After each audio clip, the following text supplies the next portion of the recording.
Today in Southern labor history, we remember the events of Bloody Sunday near Selma, Alabama.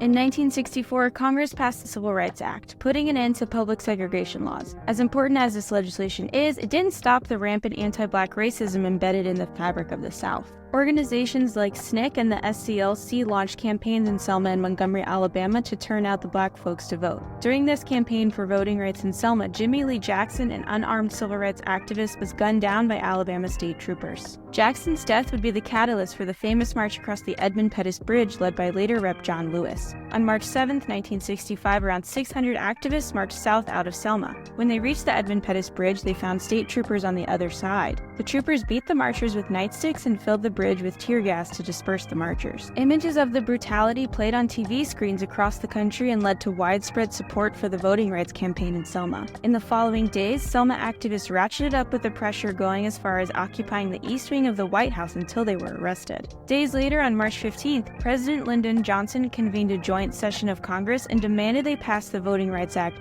which would expand on the previous Civil Rights Act. Events like Bloody Sunday remind us that the fight for justice is not won in a day, but takes sustained and organized efforts. The same is true now. We only get what we are organized to take.